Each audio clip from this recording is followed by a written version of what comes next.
Et oui, encore un 35 mm 1.4, il y en a déjà beaucoup pour la monture Sony, mais ici c'est le 35 mm 1.4 Art de chez Sigma. C'est lui qui a lancé la gamme Art à l'origine, donc forcément c'est un petit événement, et c'est probablement, et ça c'est ma prévision à moi, le 35 mm 1.4 qui deviendra le plus populaire en monture Sony, notamment grâce à un prix qui est canon. Alors, c'est un objectif que j'ai depuis des semaines. En fait, il est resté vissé sur mon appareil pour vivre au quotidien pendant les 3 semaines du confinement. Ce 35 mm 1.4, il a été repensé entièrement pour les hybrides. C'est donc totalement un nouvel objectif. Il est toujours fabriqué au Japon dans l'usine de Sigma. Physiquement, sa taille est de 7,5 cm pour 11 cm. Ça le situe entre le 35 mm f2 et le 35 mm 1.2, toujours chez Sigma. Ouais, en fait, c'est la troisième focale fixe 35 mm pour Sigma. En termes de compacité, c'est clairement mieux que le 35 mm 1.4 Art qui était proposé en monture Sony jusqu'à là. Mais c'est finalement un peu plus grand que la version pour réflexe. C'est un peu étonnant. On a l'habitude dernièrement d'avoir des objectifs moins gros que les anciens, pas forcément l'inverse. D'ailleurs, par rapport au Sony 35 mm 1.4, il est 1,5 cm plus long. En termes de poids, vous avez un objectif qui pèse 645 grammes. La formule optique intègre 11 groupes, 15 éléments, c'est assez riche, et vous avez notamment 2 lentilles qui sont asphériques.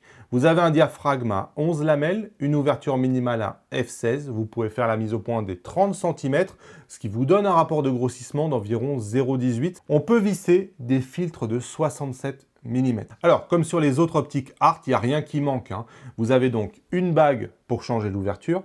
Cette bague, elle peut être décliquée grâce à un switch. Vous avez un bouton personnalisable sur l'objectif. Vous avez évidemment le switch AF-MF. En plus de tout ça, vous avez un bouton de verrouillage de la bague d'ouverture pour rester sur la position auto ou au contraire pour éviter d'aller sur la position auto. Moi, c'est quelque chose que j'ai trouvé très pratique. En fait, vous n'avez pas besoin de penser à j'arrive sur F16, ah il ne faut pas que j'appuie trop sinon je vais passer en auto. Donc je trouve que c'est plutôt sympa et bien pensé de la part de Sigma. On est sur un objectif qui est joli, hein. C'est typique du haut de gamme de chez Sigma, ça mêle le métal brillant et les parties mates. Vous avez une bague de mise au point qui est large, qui est très agréable. On a un pare-soleil en plastique qui est inclus dans la boîte et on a un objectif qui est tropicalisé. Donc on est vraiment sur les bases d'un objectif haut de gamme sur lequel il n'y a rien qui manque. On voit qu'il est fait aussi bien pour de la photo que pour de la vidéo. Alors le 35 mm, c'est évidemment la focale de référence pour du reportage. C'est une focale polyvalente par excellence. Vous êtes capable avec de faire du paysage, de la photo de rue, du portrait. C'est la focale utilisée par les appareils photo compacts à focale fixe. Personnellement, j'adore. C'est aussi idéal hein, pour de la photo d'intérieur, notamment pour de la photo, pour des repas de famille, pour éviter de monter dans les ISO. Moi, je vais vous montrer quelques exemples que j'ai pu faire avec cet objectif-là lors du test. Mais on est vraiment sur quelque chose qui permet de tout faire. Donc ici, on est dans une pinède. Voilà, donc on peut faire du portrait. Alors évidemment, on est sur des portraits qui sont plutôt à 1 mètre, 1 mètre 50. Donc on est sur du portrait environnemental. Généralement, on déconseille hein, 35 mm, essayez au moins d'être à la taille parce que si vous vous rapprochez comme c'est le cas ici, ben vous allez déformer tout simplement les visages. Grâce à sa grande ouverture de 1.4, vous avez la capacité d'isoler le sujet, donc c'est plutôt agréable, hein, c'est plutôt polyvalent, mais vous pouvez absolument tout faire. Vous voyez ici sur le reportage, hop, voilà. Et quand vous zoomez, vous avez toujours énormément de détails. Regardez dans les cheveux, regardez ici sur, enfin voilà, c'est vrai que le bokeh est absolument magnifique. Et on peut compter sur l'autofocus. Vraiment, il ne m'a jamais lâché. Je vous ai dit, moi, j'ai tout fait pendant 3 semaines avec cet objectif-là. Et voilà, on est confronté à des scènes parfois où il faut que l'autofocus réponde.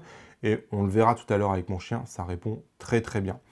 Donc ici, avec une étoile de mer, juste pour vous illustrer un peu le grossissement. Donc ici, sur une scène typique qu'on pourrait classer dans les photos de paysage, vous voyez ici, quand je zoome sur ce bateau, tous les détails qu'on a, on est sur des photos ici avec un capteur de 50 millions de pixels.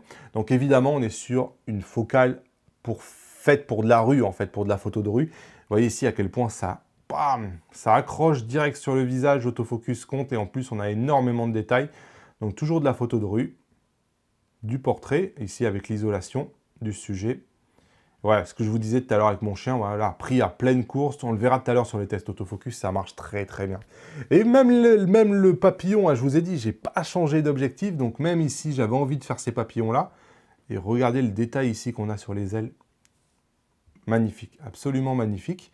Et évidemment, une focale idéale, je vous l'ai dit, pour les photos d'intérieur. 1.4, ça vous évite de monter dans les ISO. Cette photo-là, elle est dingue en termes de détails. Alors ici, je suis à f8, on verra que 5.6 f8, c'est vraiment là où il est le meilleur. Mais sur des photos comme ça, où il y a énormément de détails, c'est vraiment quand vous zoomez dans la photo, vous avez vraiment du détail absolument partout. C'est vraiment magnifique. Voilà, allez, on attaque avec des mires. Donc ici, une mire un peu moins traditionnelle. J'avais envie de changer. Ça nous permet de voir qu'au centre, le piqué est absolument fabuleux dès la pleine ouverture. Il s'améliore très très peu si vous changez l'ouverture, donc c'est plutôt génial. Par contre, vous n'avez pas forcément l'homogénéité parfaite à la pleine ouverture. Pour ça, vous devez plutôt attendre f4, f5.6. Voilà, à partir de 5.6, il est absolument fabuleux et il est homogène partout, même sur un capteur de 50 millions de pixels. Ici, c'est génial sur une scène comme ça parce que vous avez des détails absolument partout. Et là, vous pouvez compter les brins, vous pouvez compter les cailloux. Mais on voit à quel point, lorsqu'on est à la pleine ouverture, les bords ne sont pas fabuleux. Il faut vraiment fermer. On voit aussi qu'on a un niveau de contraste qui est assez doux sur cet objectif. On n'est pas sur l'objectif le plus contrasté de sa catégorie. Donc, pour faire du portrait, pour faire ce genre de scène, généralement, c'est plutôt quelque chose qui est recherché. Allez, petite pause dans la vidéo, aidez la chaîne à grandir en vous abonnant, ça permet de collaborer avec toujours plus de marques et de vous proposer toujours plus de contenu.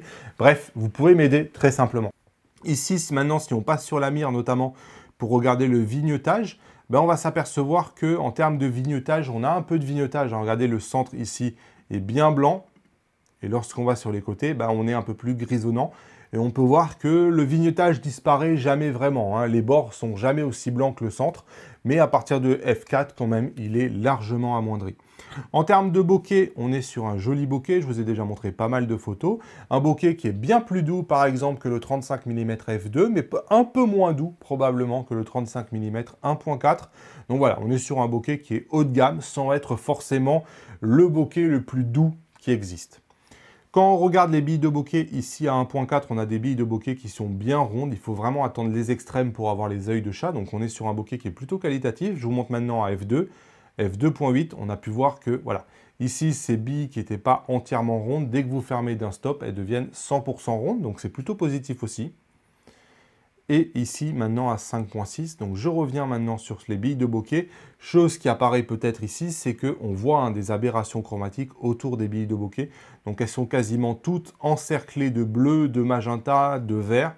Et on voit aussi un tout petit peu de ghosting. Vous voyez ici, on voit par exemple que la bille, elle se dédouble. Ici, c'est encore plus visible lorsque vous êtes sur les extrêmes de la photo. Donc ça aussi, c'est à signaler. En termes d'autofocus, je vous ai dit, il ne m'a jamais lâché. Donc vous voyez ici sur une rafale avec mon chien, même quand elle arrive hyper proche, bim, on a l'autofocus sur les yeux qui marche. Donc ça c'est top. Vous voyez ici quand elle arrive en pleine course, on peut avoir de temps en temps une photo loupée. Donc sur les rafales, je ne vais pas vous dire que c'est du 100% de photos, mais hop, dès la photo suivante, l'autofocus est récupéré. Donc là aussi en termes autofocus, pour moi il a fait 100% le job et c'est testé sur un Sony A1. Donc waouh, ça marche très très bien. En termes d'aberration, je vous ai dit que ce n'est pas forcément son point fort, les aberrations chromatiques. Lorsque vous allez les chercher, vous allez probablement les trouver, les aberrations chromatiques. Donc, hop, ici, je vais vous montrer quelques exemples. On peut les voir ici. Vous voyez, on a quand même pas mal d'aberrations chromatiques. Pour moi, c'est un peu supérieur à la moyenne. Alors, c'est une volonté de Sigma qui de plus en plus dit qu'il compte sur le mécanisme de correction des aberrations chromatiques inclus dans les appareils. Donc sur le JPEG, vous avez moins d'aberrations chromatiques. Et le problème, c'est qu'il faut compter sur le logiciel. Moi ici, je suis sur Capture One, qui n'est pas extraordinaire sur les aberrations chromatiques. Il est plutôt inférieur à Lightroom. Et c'est vrai que ces aberrations chromatiques, j'ai un peu du mal personnellement dans Capture One à complètement les enlever. Vous voyez ici, cette branche. Ici, je vous les zoome pour que ça passe sur YouTube. Mais on le voit à 100%. On a quand même pas mal d'aberrations chromatiques. C'est pareil, c'est un peu inférieur à la moyenne en termes de flair. Vous voyez, parfois sur les photos, on se retrouve avec un peu de flair. Je vous ai fait une vidéo pour que vous puissiez vous en rendre compte ici. Vous voyez, quand je tourne ici, alors évidemment, j'utilise le pare-soleil. Sinon, ça n'aurait pas de sens. Mais on peut voir que voilà, le flair se déplace. Et ici, pareil. À la base, je ne cherchais pas le flair sur cette photo-là. Et comme on peut voir, quand je vais de droite à gauche, j'ai cette bille de flair qui est ici. Le vignettage, on en a parlé. La distorsion, on a une distorsion en barillet qui est très facile à corriger. Là, pour le coup, on a, avec tous les objectifs Sigma, des profils qui arrivent très vite dans Lightroom et dans Capture One. Et franchement, on est sur une correction très facile à corriger. Donc, aucun problème. En vidéo, on va commencer par parler de l'autofocus sur lequel vous allez pouvoir compter vraiment aucun problème. Vous voyez ici, je voulais vous montrer en plus l'impact du focus briefing si votre sujet s'avance peu à peu. Et comme vous pouvez voir, ça ne bouge pas quasiment à l'arrière-plan. Pour moi, le focus briefing est vraiment pas un problème, hein. Il n'est pas distractif. Alors, on en a un tout petit peu. Regardez ici, on a les arbres qui bougent un tout petit peu de place, mais on est vraiment à un niveau que je qualifierais de plutôt supérieur à la moyenne. Donc là, on est plutôt meilleur que la moyenne sur le focus briefing.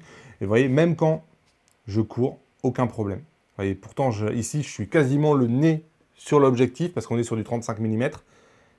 Aucun problème, absolument aucun problème. Donc en termes de vidéo, on est vraiment sur une prestation solide de l'objectif. Très bon focus briefing, très bon autofocus. On a une bague qui est décliquable. Quand je change l'ouverture, j'ai fait quelques petits tests, j'ai pas ces sauts des fois qu'on a sur certains objectifs. Donc pour moi, ça fait très bien le job. Le Sunstar est plutôt joli. Ça marche, ici on est à f16, mais ce n'est pas non plus le meilleur Sunstar de sa catégorie. Donc par rapport au grossissement, je vous ai dit 0,18, ça veut dire que sur un tronc qui est comme ça, qui n'est pas très large, bim, vous pouvez faire un gros plan ici de l'écorce, donc ça marche plutôt bien. En résumé, excellent piqué, excellent autofocus, bokeh magnifique. On est vraiment sur une prestation solide, aussi bien en photo qu'en vidéo. D'autant que le prix est bien positionné. Il est positionné à 849 €, alors qu'on avait jusqu'à là un Sigma 35 mm 1.2 qui, lui, est proposé à 1369 €. Et surtout, par rapport au Sony 35 1.4 GM qui fait 1700 €. Donc, on se retrouve avec 849 € pour le Sigma, 1700 € pour le Sony. Voilà, je pense, de quoi faire le futur 35 mm 1.4, le plus populaire, je pense, en monture Sony, parce que vraiment, ce prix agressif va convaincre beaucoup de gens et de quoi aussi probablement accepter qu'ils soient un peu plus gros, un peu plus lourds que le Sony, probablement inférieur optiquement avec un peu plus de flair et d'aberration. Mais à part le GM qui coûte le double, il enterre quasiment tous les autres, notamment le Sony Zeiss 35 mm 1.4 qui a été le plus populaire jusqu'à là. Le Sigma est bien meilleur optiquement et dispose d'un autofocus plus rapide. D'ailleurs, c'est rigolo, leur taille et forme sont exactement les mêmes, sauf que le Sigma est doté de plein de boutons et switch, alors que le Zeiss n'en avait aucun, même pas un switch AF-MF. Bref, on reparle de tout ça pendant le comparatif. Dites-moi en commentaire, il vous tente ce Sigma? Est-ce que c'est le 35 mm 1.4 que vous attendiez? Si vous décidez de craquer, je vous conseille toujours digiphoto.com où j'achète mon propre matériel. Je vous mets un lien dans la description et ça permet en plus de soutenir mon travail. Donc merci à ceux qui utiliseront ce lien. Vous pouvez rejoindre ma communauté sur le groupe Sony Entraide sur Facebook. On parle de l'actualité, des problèmes, on s'entraide. Je vous mets le lien aussi dans la description. Personnellement, je trouve que ces marques tiers comme Sigma font un boulot extraordinaire pour la monture Sony et objectif avec objectif, ça propose de plus en plus de solutions haut de gamme pour les propriétaires d'hybrides Sony. Et franchement, j'ai vraiment envie que Sigma s'attaque au 70-200 ou au 150-600. Mais ça sera probablement pour un prochain épisode. Allez Sigma, c'est tout pour aujourd'hui. Salut!